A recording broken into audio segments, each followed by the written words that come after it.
Seattle, January 1942. The rain didn't fall in Seattle that winter it attacked. Sideways, wind-driven sheets of it that came off Puget Sound like buckshot, rattling the corrugated roof of Boeing Plant 2 all night long until the sound became part of your skeleton. Blackout rules meant every window was painted over or boarded up, so the only light inside came from low-wattage bulbs hanging from chains, swinging just enough to make the half-built bombers look like they were already trying to take off and failing. 63 complete sets of B-17 wings lay on the floor that January, lined up in neat as coffins. Not stacked, not crated for shipment, just lying there, aluminum skin gleaming dully under the blackout lights, waiting on rivets that were taking forever to arrive. Each wing was supposed to be mated to a fuselage, loaded with bombs, and on its way to the 8th Air Force in England. Instead, they collected puddles between the spars. 9 airplanes delivered. All month. That was the number that made men in uniform scream and men in suits wake up sweating at 3 a.m. General Henry H. Hap Arnold, boss of the entire Army Air Forces, flew out from Washington on January 15th. He didn't tour the plant like some visiting dignitary. He walked straight down the main aisle between the lines of incomplete forts, collar up against the chill inside the building, saying nothing, just looking. When he reached the end of the line, he turned around and asked, very quietly, "Is this the best you can do?" Nobody answered. They didn't have to. The 63 dead wings answered for them. Arnold had promised President Roosevelt a strategic bombing campaign that would make the Luftwaffe bleed and the Wehrmacht look up at the sky in fear. Instead, he had 9 new bombers in January and a production schedule that was already a bad joke. He told the Boeing brass, in a voice that could have frozen the Duwamish River solid, "If you cannot give me the airplanes I need to win this war, I will give the work to someone who can. And when that happens, Boeing will be out of the heavy bomber business by summer." He meant it. Consolidated was already pushing the B-24 hard, claiming it was easier to build. Douglas was whispering in ears at right field. Vega was waiting in the wings. One more bad quarter, and the entire B-17 program could be handed off like a hot potato. 70,000 jobs in Seattle alone, gone. The biggest employer in the Pacific Northwest, gone. The problem wasn't money. Roosevelt had opened the Treasury spigot wide. The problem wasn't raw material. Aluminum was pouring in from Alcoa so fast they were stacking ingots outside in the rain. The problem wasn't even workers. Boeing had hired 30,000 people in 6 months, farm boys from eastern Washington. Okies wad come west after the Dust Bowl, and most shocking to the old-timers, women. Thousands of women, wives, sisters, daughters, who had never held anything heavier than a cast-iron skillet, now showing up in coveralls with lunch pail in hand, ready to build the biggest bombers in the world. The problem was simpler and more brutal than anyone wanted to admit. The airplane was too goddamn complicated to build fast enough to matter. Each B-17 wing took 12,000 rivets. 12,000 separate, perfect, flush rivets that had to be installed in exactly the right pattern or the wing would tear itself apart at altitude. And the pattern the engineers had chosen, perfect on paper, sanctified by the priests of aerodynamics at Caltech, required human beings to occupy the same physical space at the same time in ways that physics simply didn't allow. 17 people clustered around one wing section, stepping on each other's hoses, waiting for the inspector, waiting for the bucker, waiting for the guy ahead of them to finish the row that had to be done before their row could start. 20 hours and 14 minutes per wing, on average. The British were losing that many bombers some nights over Germany. Every delayed wing was a crew that wouldn't get a new airplane. Every crew that didn't get a new airplane was a crew that might not come home. Every mission that went out short-handed was a mission where the flak and the valve, 190 seconds, had a better chance of turning American boys into chum in the Channel. And still the wings waited. Still the rain fell. Still the blackout curtains stayed drawn, and the only thing moving in the sky over Seattle was the occasional gull looking for scraps. Nobody knew it yet, but somewhere on swing shift at Wing Station 4, a 31-year-old riveter from Detroit with grease ground permanently into the lines of his hands was about to look at those 63 dead wings and decide he could do something about it. But that was still weeks away. In January 1942, the wings just lay there, silent and accusing, while America tried to figure out how to keep its promises to the boys who were already dying. If the wings were dying on the main floor, the people building them were dying a little every shift right alongside them. Boeing Plant 2 never slept, but swing shift 4 p.m. to midnight was when the real ghosts came out. The day shift managers went home to hot dinners and warm beds in Laurelhurst or Madison Park. The graveyard crew hadn't arrived yet, so swing shift belonged to the people who actually touched the airplanes. The riveters, the buckers, the sheet metal girls, the old men who couldn't pass an army physical, and the kids who were one medical deferment away from a landing craft in the Solomon Islands. The air in the plant tasted like burnt aluminum and fear. Rivet guns hammered in overlapping rhythms that sounded, if you closed your eyes, exactly like a dogfight over the Channel Rat, tat, tat, tat, tat, then silence, while everyone waited for the next burst. Your ears rang for hours after punching out. Some guys said the ringing never really stopped, it just became the new normal. Women were half the workforce by February 42, and most of the old-timers hated it, not because the women couldn't do the work they could, and did, but because seeing a girl from Ballard with her hair tied up in a bandana, swinging a 7-pound pneumatic gun like she'd been born to it, made the men feel smaller somehow. Like the war had already taken something essential from them and handed it to their wives and sisters. One of them was Dorothy Dottie Olson, 24 years old, married to a Seabee somewhere in the New Hebrides. No idea if he was alive or dead because the last letter was 3 months old and censored to hell. She worked bucking bar on Station 4, crawling inside the wing box with a 40-pound steel bar held against the way a mother holds a baby, absorbing the shock every time the riveter outside drove a slug home. After 8 hours, her arms shook so bad she couldn't hold a coffee cup without spilling it on the bus ride home. The engineers, almost all men, almost all with degrees from UW or Caltech or MIT, walked the floor in white shirts and ties, clipboards in hand like they were still on campus. They spoke in stresses and shear loads and safety factors. The floor spoke in blisters, pulled muscles, and the constant low-grade terror that your mistake would be the one that killed 10 kids you'd never meet. Oliver Eccles, head of B-17 engineering, had a saying he liked to repeat whenever a worker dared suggest a change. We don't need production advice from people whose highest math is long division. He meant it as a joke. Nobody on swing shift laughed. They just went back to waiting, because that's what most of the job had become. Waiting.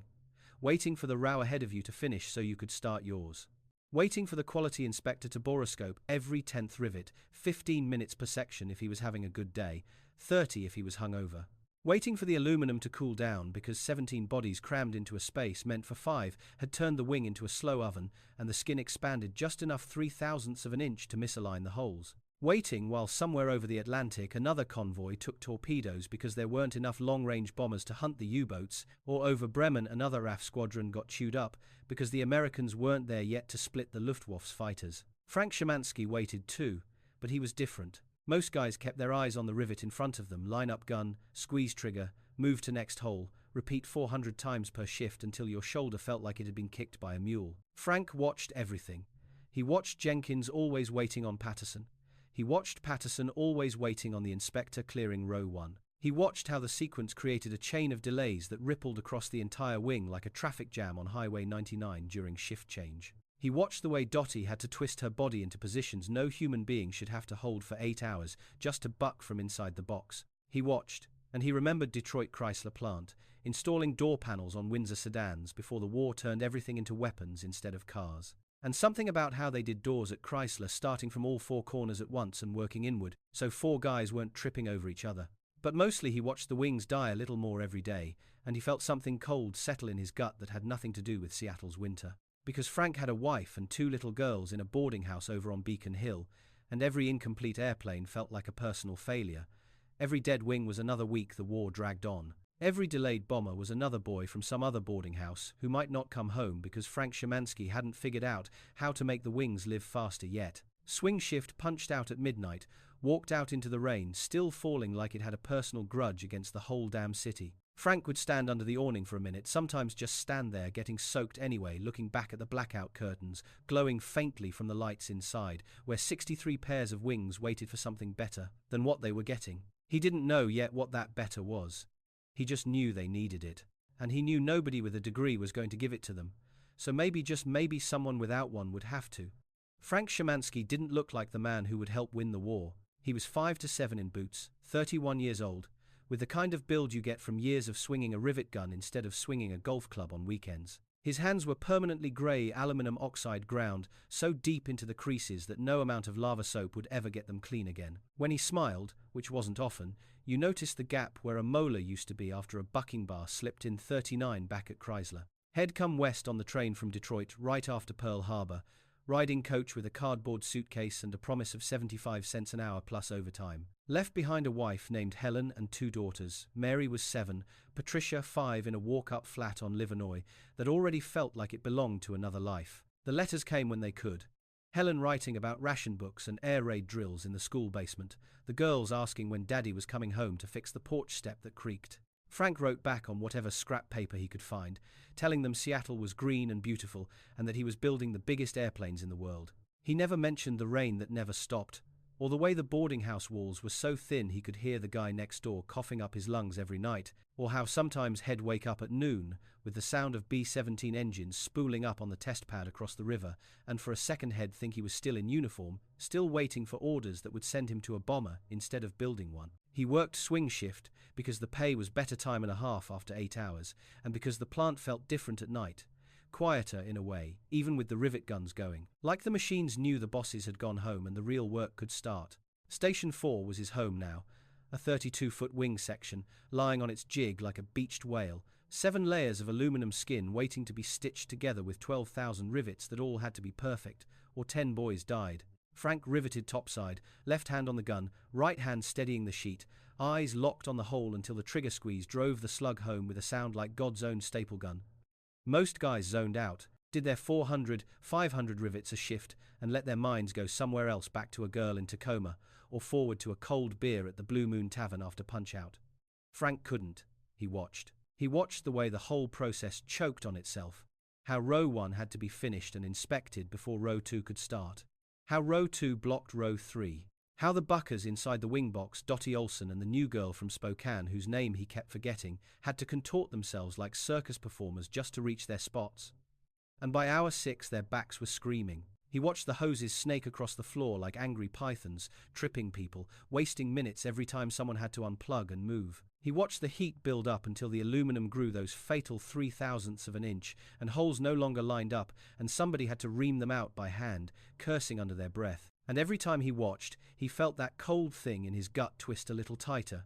Because Frank wasn't educated, no college, barely made it through high school, but he wasn't stupid. Back in Detroit, had been part of a team that could skin a sedan door in 12 minutes flat because they didn't work left to right like robots. They worked smart. 4 guys hitting all 4 corners at once. Meeting in the middle. No waiting, no bottlenecks. Head tried mentioning it once to a foreman. Got laughed at. This ain't cars, Shamansky. This is a goddamn wing. Von Kármán says rows, we do rows. So Frank shut up. But he kept watching. Kept seeing the same nightmare play out every night. 17 people, 1 wing, 20 hours and 14 minutes on the clock, and the British losing bombers faster than that over Germany. Some nights he'd stand outside after shift, letting the rain soak him clean through because it felt better than the sweat and aluminum dust caked on his skin. He'd light a lucky strike with fingers that wouldn't stop shaking from the guns recoil and stare at the blackout glow behind the curtains and think about his girls sleeping under blackout curtains 3,000 miles away. He'd think about how if he didn't figure something out, those girls might grow up in a world where people spoke German in Detroit. He'd think about the kids who were already over there, flying the few forts we had, counting on new wings that weren't coming fast enough. And one night in early February 4th, though he wouldn't remember the exact date until later, he sat on an overturned crate during lunch break, eating a bologna sandwich that tasted like cardboard, and stared at a finished wing being hoisted toward final assembly. Something about it bothered him. The rivets looked perfect. Beautiful, even. Those neat, parallel rows marching from leading edge to trailing edge like soldiers on parade. But they were killing us, and nobody asked a Riveter grade 2 for his opinion. But maybe, just maybe, nobody had to ask. Maybe all they had to do was listen when he finally spoke up. But that was still a couple weeks away. For now, Frank finished his sandwich, crushed the wax paper in his fist, and walked back to Station 4 where the wing waited, patient and accusing, for the slow death of another 20-hour shift. The parallel rows weren't just a pattern, they were scripture. Back in the late 1922s, a Hungarian genius named Theodor von Kármán, working out of a wind tunnel at Caltech with slide rules and cigarette smoke, had proven mathematically how stress flowed through a wing under load. The lines of maximum tension and compression weren't random. They followed predictable paths, like invisible rivers of force. Rivets had to be placed perpendicular to those paths, in neat, evenly spaced rows, denser where the stress was highest, sparser where it tapered off toward the tips. It was beautiful science, elegant, undeniable.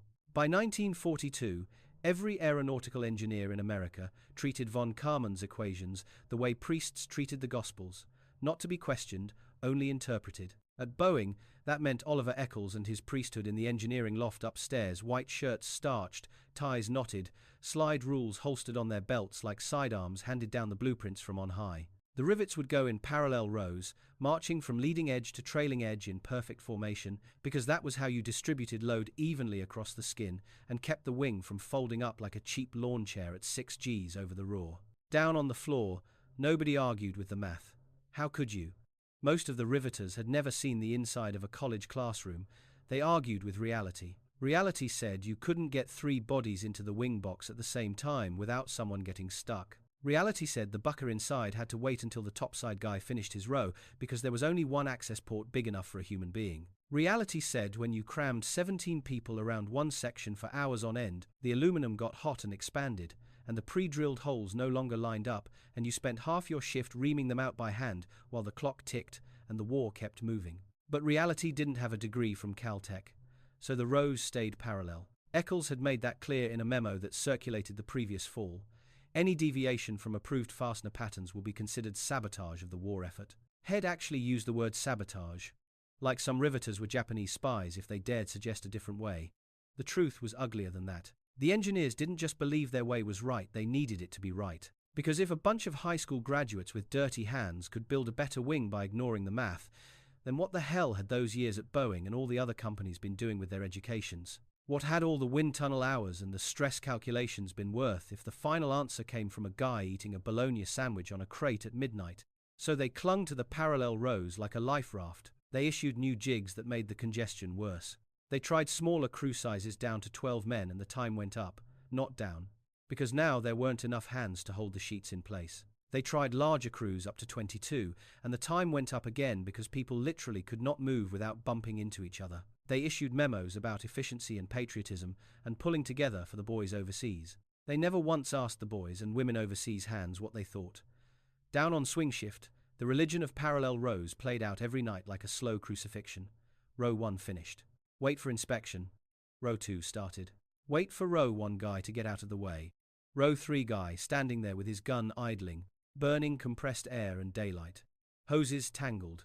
Tempers short. Somebody always slipped on the oil slick floor and went down hard, usually the smallest guy, usually one of the new women who the old-timers still called honey even while she out-riveted them. And the clock kept ticking. 20 hours, 14 minutes. Night after night, wing after wing. The same nightmare, over and over, sanctified by von Kármán's equations and defended by men who had never had to crawl inside a wing box with a bucking bar. Frank Shamansky didn't hate the engineers. He just knew they were wrong. Not about the math hell, maybe the math was perfect, but about people, about heat and hoses and human backs and the fact that a wing that took 20 hours to build with exhausted, pissed-off workers jamming in loose rivets was a hell of a lot weaker than a wing that took 2 hours with workers who could actually reach their spots without dislocating a shoulder. He didn't have the words for it yet. He didn't have the slide rule or the degree or the authority. All he had was the memory of Chrysler doors and 4 guys working at once without waiting, and the cold knowledge that if somebody didn't burn the scripture soon, America was going to lose the war one delayed rivet at a time. But burning scripture is dangerous, even in wartime. Especially in wartime, and especially when the high up in the engineering loft, the high priests were already sharpening their knives for anyone who dared suggest the parallel rows might be killing us faster than the Luftwaffe ever could. February 4, 1942. Midnight lunch break on swing shift.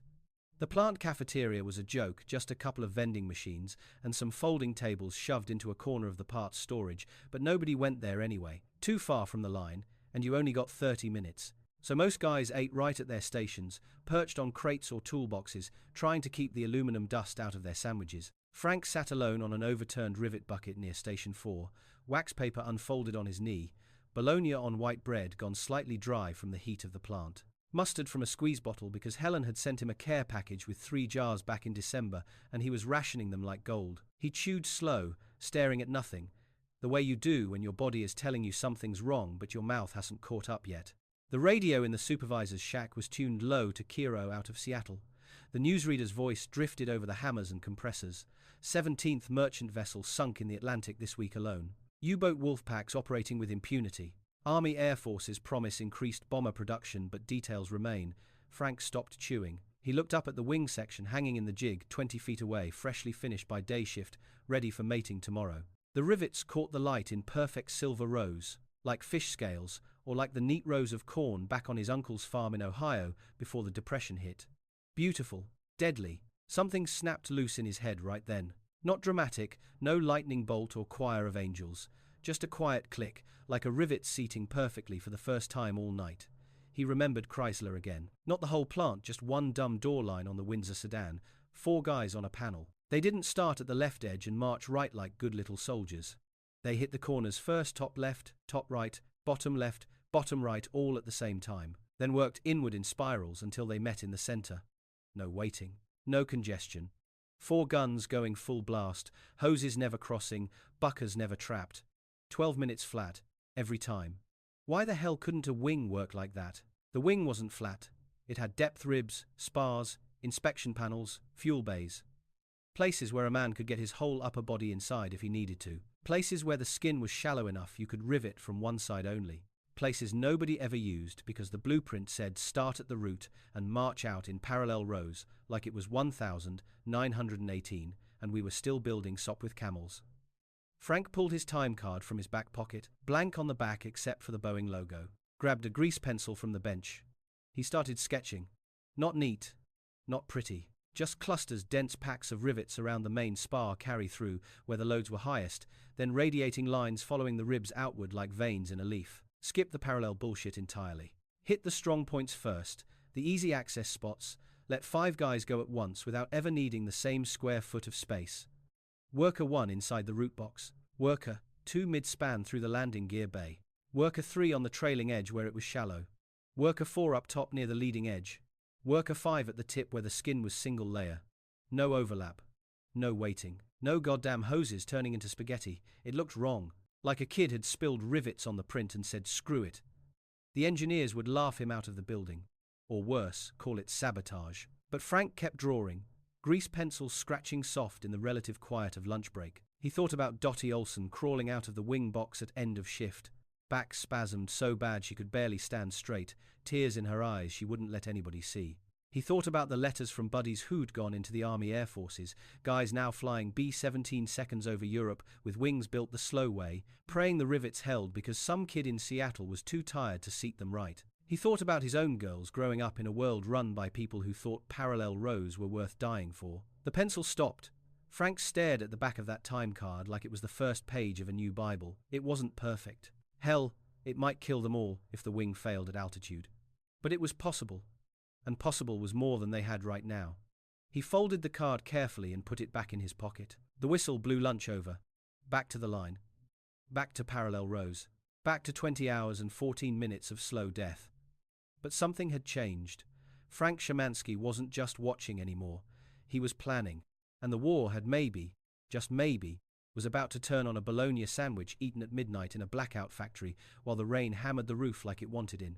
February 21, 1942, just past midnight. The plant was never truly dark, but on graveyard shift it felt like it belonged to another world. Day shift was a hive foreman barking, engineers prowling, brass from right field dropping in unannounced. Swing shift was exhaustion bodies moving on autopilot, counting the minutes until punch-out. Graveyard was conspiracy. Most of the overhead lights were killed except for work bays that were active. The blackout curtains turned the massive windows into black mirrors, reflecting nothing but the low red glow of exit signs and the blue-white sparks of welders working on fuselages 3 football fields away. The rain had stopped for once, but the air inside was still wet condensation dripping from the rafters like the building itself was sweating. Donald W. Douglas, no relation to the aircraft company, just a mid-level production manager with ulcers and 3 weeks left before he got canned, stood in the shadows near wing station, 4 chain-smoking Lucky strikes down to the filter. His hands shook worse than usual. He hadn't slept in 2 days. Not since Bill Hendricks, swing shift supervisor, and the only man on the floor with enough backbone to smuggle Frank's time card sketch past the gatekeepers. They were using a reject wing spar cracked during heat treat, already tagged scrap. If the whole thing turned into a disaster, nobody would know except the 5 people in the 5 riveters Frank had hand-picked from swing shift, people he trusted not to talk. Dottie Olson was one of them, the bucker with a husband somewhere in the Pacific and the back that never stopped hurting. Shed looked at Frank like he was crazy when he showed her the sketch, but said yes anyway because 20 hours a night was killing her slower than the Japs ever could. Jimmy Ruiz, 18 and fresh off the bus from East LA. 4F because of a heart murmur but built like a bull and twice as strong. He could buck one-handed while most guys needed two. Stanley Kowalski, Polish immigrant, 47, escaped Warsaw in 39 with nothing but the clothes on his back and a hatred for Nazis that made him work like a man possessed. Loretta Washington, 22, one of the first black women on the line, sharp as a tack and mean with a rivet gun, tired of being told she should be grateful just to have a job. And Frank, 5 people, 5 colors on the sketch. Red, blue, green, yellow, purple. Each route mapped out so no 2 colors ever cross paths. No waiting. No, excuse me, Mac. Just pure, simultaneous work. Douglas had pulled the wing off the scrap pile himself that afternoon, had it trucked over after day shift cleared out. Told the night superintendent it was for destructive testing. Told nobody else a damn thing. Now it was 12:14 a.m.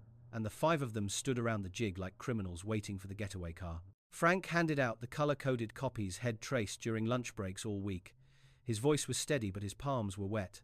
"We're going to rivet this thing like it owes us money," he said. "No rows, no waiting for inspection between sections. We hit our colors, and we don't stop. If it works, great. If it doesn't, well, at least no." Dottie looked at him for a long second. "And if Eccles finds out?" Frank met her eyes. "Then we all get fired. Or worse. But if we don't try, we're going to lose the war anyway. So pick your poison." Nobody said anything else. They just picked up their guns. 12:17 a.m. The first rivet went in at the root, Frank's red zone, deep inside the main spar box, where no one ever started because the blueprint said you couldn't. The gun barked once, sharp and clean. The bucked it perfect. No, wait. 12 seconds later, Ruiz fired his first in blue, mid-wing. Then Loretta in green at the trailing edge. Stanley in yellow up top. Dottie in purple at the tip. 5 guns going at once. No tangle. No shouting move. Or hold it. Or damn it, you're in my light. Just the steady, terrifyingly beautiful sound of progress. Douglas stood 30 feet back with his stopwatch and a fresh cigarette he forgot to light. Hendricks next to him, breathing through his mouth like he'd run a mile. At the 1-hour mark, the wing was 28% done. Normally, it would have been 8%. At 90 minutes, they were passing 60%. The workers started grinning small, disbelieving grins at first, then the kind that hurts your face because you haven't used those muscles in months. Dottie crawled out of the box at one point, back screaming, but instead of defeated, she looked electrified. "Frank," she whispered, "I just did 140 rivets without once having to wait for anybody. I think I'm in love with you." Ruiz laughed out loud, a sound nobody had heard on the floor in weeks. 2:21 a.m. The last rivet, Loretta's purple zone, very tip, went in with a sound like a judge's gavel. 2 hours and 7 minutes. Douglas clicked the stopwatch, didn't say a word. Just walked up and started running his fingers over the rivets like he expected them to be warm from rushing. They weren't loose. Not a single one. He pulled out his borescope, checked 20 at random. Perfect mushroom heads. Perfect seating. Called Jimmy Chen over the graveyard QC inspector, half asleep and pissed at being woken without telling him anything. Chen ran full protocol. Calipers. Thickness gauge. Ball-peen hammer taps. 43 minutes later he looked up, confused as hell. "This is the cleanest wing I've seen since 41. Who the hell built this?" Douglas told him the time. Chen thought it was a joke. Then thought the stopwatch was broken. Then rechecked every rivet again because wings built that fast had to be trash. They weren't. 11 minor defects total. 11. Average wing had 140. Douglas lit that forgotten cigarette with shaking hands, took one drag, and threw it away. "Get it to Building 7, he told Hendricks. "Wake the test crew. Tell 'em it's rush validation. Don't tell 'em why." 3:47 The hydraulic rig in the structural test building looked like a medieval torture device, massive rams and strain gauges capable of bending a wing until it screamed. They mounted the scrap wing anyway. The operator, a night shift guy named Moretti who owed Douglas a favor, started slow. 1G, normal flex, 3G. Still textbook, 6G, Army spec for combat load. Wing didn't care, 6, 2G qualification threshold. Held perfect. Douglas told him, keep going.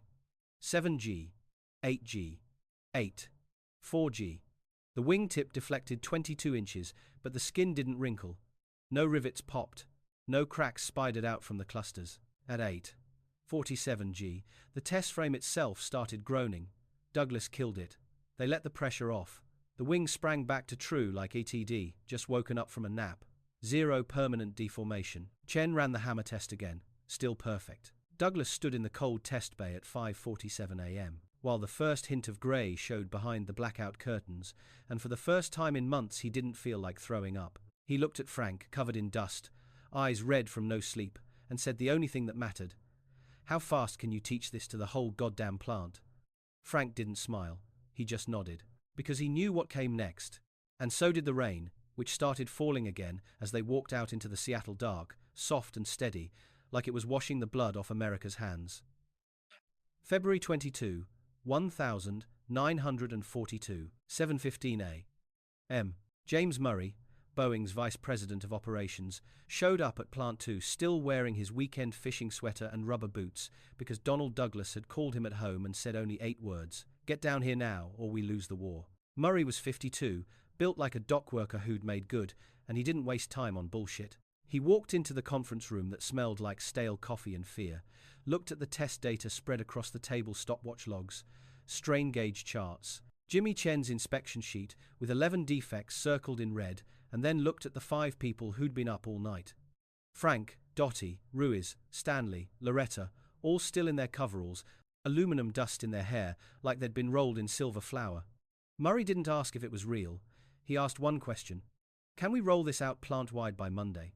Douglas started to explain the politics. Eccles would fight it.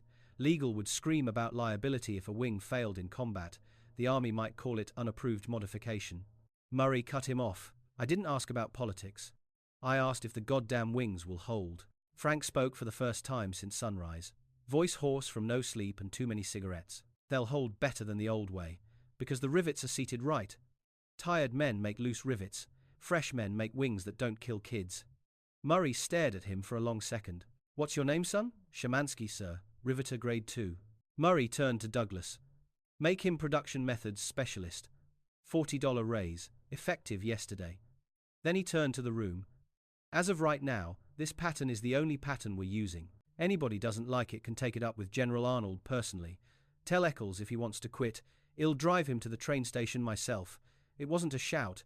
It was quieter than Hap Arnold's threat had been, and it worked better. By Monday, February 25th, all 42 wing stations were converted. Frank and the original 5 became the trainers walking the floors in 12-hour shifts, showing crews how to read the new color-coded prints, how to trust that the clusters would hold even if they looked like a drunk had drawn them. The old-timers resisted at first. 20 years of parallel rows didn't die easy. But when the first crew using the new method finished a wing in 3 hours and changed still rough, still learning, then the next did it in 2:45, word spread faster than any memo. Day shift started asking to be trained.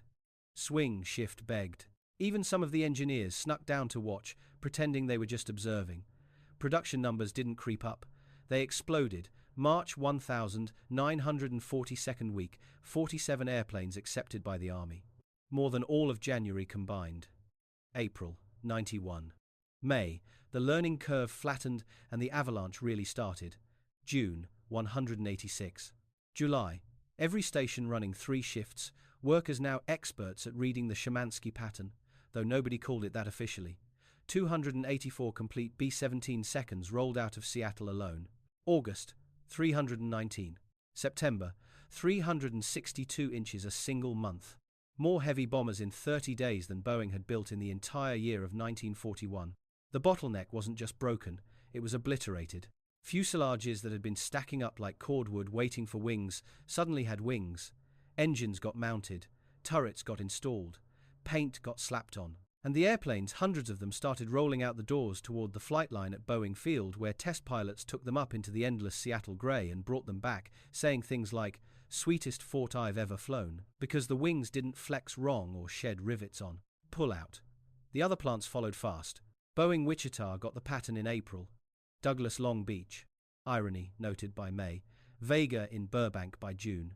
Total American heavy bomber production, B-17 seconds and B-24 seconds combined, went from a trickle to a flood. 512 heavy bombers in September 1943 alone. 512. The Germans were building 1,000 fighters a month to stop them. It wasn't enough, because you can't fight numbers like that. You can't swarm 300 B-17 seconds the way you swarm 30.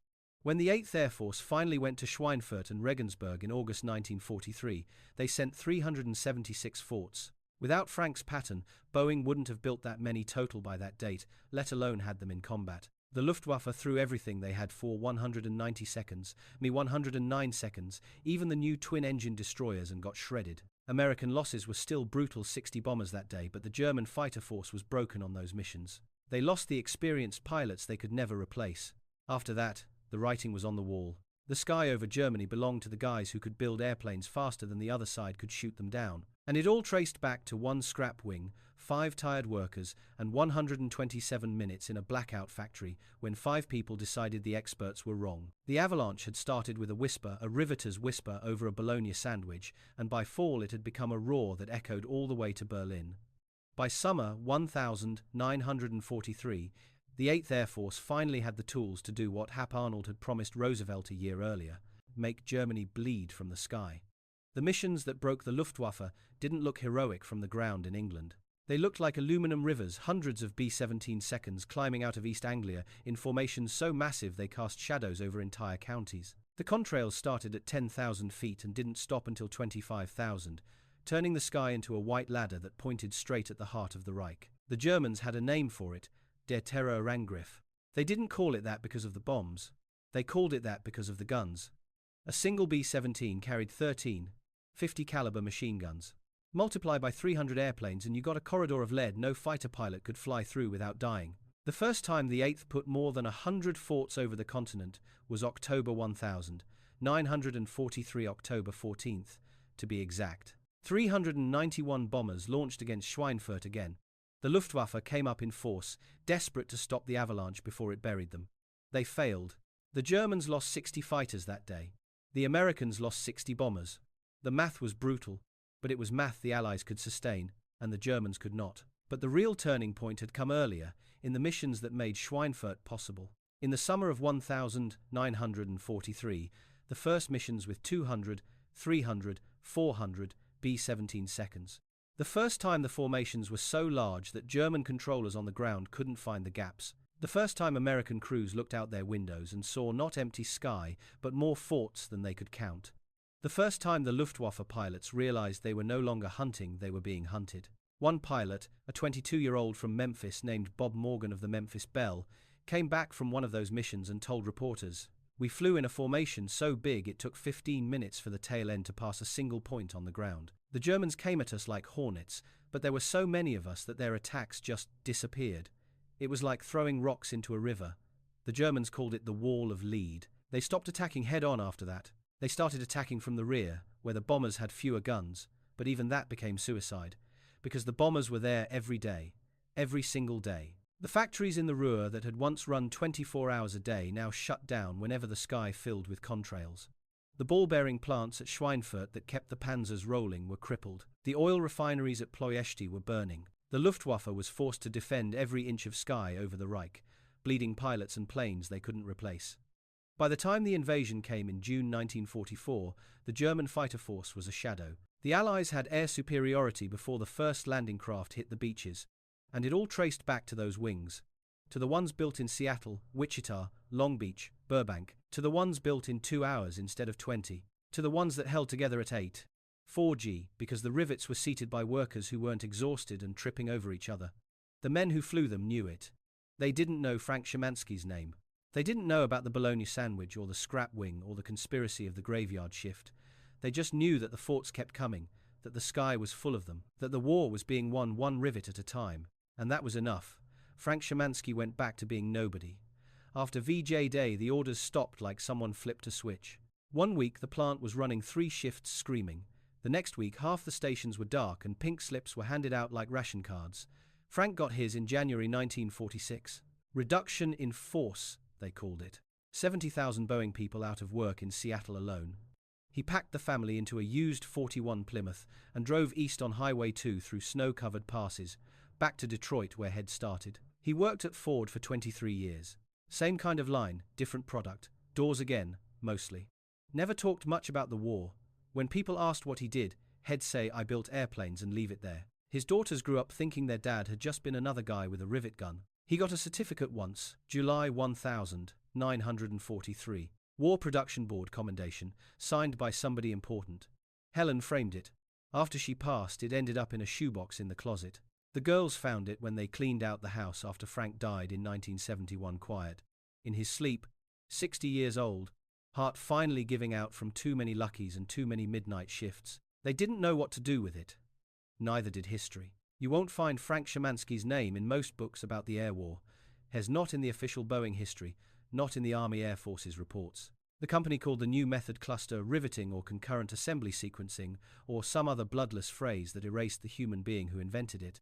The engineers took credit for innovative production methodology, the executives got the bonuses.